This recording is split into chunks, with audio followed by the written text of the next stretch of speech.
भारत में शक्ति की उपासना का विधान है और यहाँ भारत में जो दो नवरात्रि की तिथियाँ होती हैं, एक वासंतिक नवरात्र और दूसरा शारदीय नवरात्र, 9 दिन उपासना में भारतीय लोगों का बीतता है और 9 दुर्गा की आराधना की जाती है।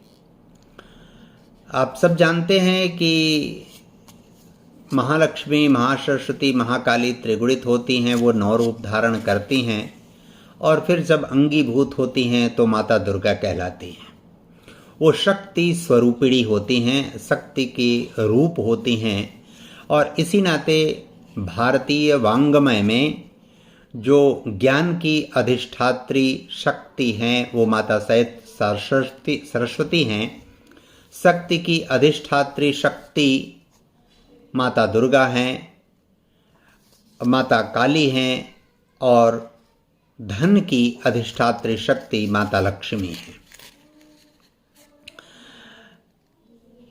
शक्ति से लड़ रहा हूं, ये राहुल गांधी जी का कहना है। शक्ति से महिषासुर लड़ रहा था, यह भारतीय वाङ्मय में विद्यमान है। शक्ति का अर्थ या तो राहुल गांधी नहीं जानते या भारत शक्ति जिसको समझता है उसको राहुल गांधी नहीं मानते। भारत की मातृभूमि हमारे लिए शक्ति है, माता हमारे लिए शक्ति है और सभी दैवी शक्तियां शक्ति की प्रतीक हैं। भारतीय आध्यात्म, भारतीय संस्कृति, भारतीय वैदिक और पौराणिक संस्कृति शक्ति पर आधारित है और शक्ति की उपासना पर आधारित है। त्याग, तपस्या, निष्ठा, समर्पण पर आधारित है और ये सब शक्ति के सर्कमफेरेंस में, परिधि में आते हैं और इन्हीं के अनुसार वो शक्ति इन सब को प्रेरित और प्रोत्साहित करती है। राहुल गांधी जी की राजनीति जो लोग समझ रहे हों कि वो अच्छी टक्कर देंगे मोदी जी और मोदी जी की राजनीति को, उनके संगठन को, उनकी पार्टी को, वे वैसे ही मृग मरीचिका के शिकार हैं जो टिट्टिभ पक्षी की तरह सोचते हैं कि रात में बादल पहाड़ गिरेगा तो हम अपना पैर ऊपर करके रखेंगे तो उसको रोक लेगा। यही भाव लेकर राहुल जी और उनसे जुड़े हुए लोग और मोदी जी के विरोधी, जो मोदी जी और उनकी पार्टी के विरोधी हैं, वो इसी प्रत्याशा में उम्मीद लगाए बैठे हैं। जिस प्रकार राहुल जी की राजनीति चल रही है, जिस प्रकार वो भारत जोड़ो यात्रा कर रहे हैं, भारत जोड़ो न्याय यात्रा कर रहे हैं, पूरब से पश्चिम, उत्तर से दक्षिण जिस प्रकार की यात्रा कर रहे हैं, वो इन यात्राओं का हेतु और इन यात्राओं में उनके द्वारा किए जा रहा है हास्यास्पद बयान और कार्य, यह सब प्रमाणित करता है कि उनका उद्देश्य न तो सुचितापूर्ण है, न तो अच्छी दिशा में है, न तो देश समाज के हित में है और न ही वे इन सब चीज़ों के प्रति किसी भी रूप में गंभीर हैं। एक बात और भी बहुत महत्वपूर्ण है कि राहुल गांधी जी जिस विखरी हुई मानसिकता के साथ राजनीति कर रहे हैं और जैसा उनका अहंकार और दंभ है, वह अहंकार और दंभ शायद मोदी जी की जितनी सामर्थ्य अगर होती तो वो 7वें आसमान पर होता। मोदी जी की जितनी सामर्थ्य है, लोकप्रियता है, श्रेष्ठता है, महनीयता है, तुलनात्मक रूप से आप कहीं भी विचार कर लीजिए तो वह उस श्रेष्ठता के सामने कहीं नहीं ठहरते राहुल जी।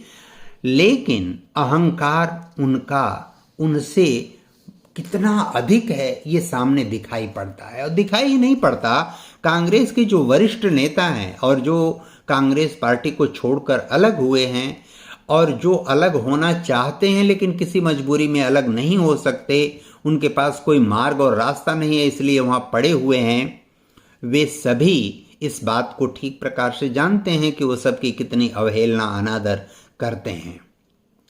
प्रियंका जी की भी स्थिति, जो उनका मनोविज्ञान है, राजनीतिक समझ है, जो सामाजिक सांस्कृतिक समझ देश के प्रति है, वो शायद राहुल जी से भी निचले स्तर का है। सोनिया जी का स्वास्थ्य और आयु ऐसी हो गई है कि अब वो राजनीति में बहुत सक्रिय भूमिका में नहीं रह सकती और चुनाव न लड़ने का उन्होंने निर्णय लिया है। राज्यसभा में जाने का निर्णय लिया उन्होंने। इसलिए आने वाले समय में कांग्रेस मुक्त भारत होगा या नहीं होगा, यह तो हम नहीं कह सकते, बड़े उसके सक्षम लोग ही इस बात को कह सकते हैं। लेकिन कम से कम इतना तो तय दिख रहा है और वर्तमान समय में उसको स्थापित भी हो गया है कि कांग्रेस नाम की विचारधारा, कांग्रेस जैसी मानसिकता, कांग्रेस जैसा संस्कार का लोप और समाप्ति का समय एकदम सन्निकट है। वो स्थापित सत्य है और स्वयं राहुल गांधी उस पर अंतिम मुहर लगाने के लिए तत्पर हैं, उद्वेलित हैं, बेचैन हैं, परेशान हैं, लगे हुए हैं। यह भारतीय राजनीति के लिए, भारत की जनता के लिए, समूची मानवता के लिए हितकारी होगा, यह आने वाले समय में प्रमाणित करेगा। चुनाव में बीते समय में उनकी क्या स्थिति रही है, कर्नाटका का चुनाव यदि छोड़ दिया जाए और वो भी शायद उसका क्रेडिट खड़गे जी को जाता है और जिसकी क्रेडिट स्वयं राहुल जी ले रहे हैं, दूसरे को आरोपित कर देते हैं कि हार का ठीकरा उनके सर फूटेगा, लेकिन अपने सर कोई ठीकरा नहीं लेते, कोई ठीकरा नहीं फोड़ते। तो इस स्थिति में विपक्ष की राजनीति भाजपा के कारण नहीं, स्वयं अपने द्वारा बनाए गए जाल षड्यंत्र के कारण काल कवलित हो रहा है और यह लोकतंत्र के लिए शुभ संकेत नहीं है।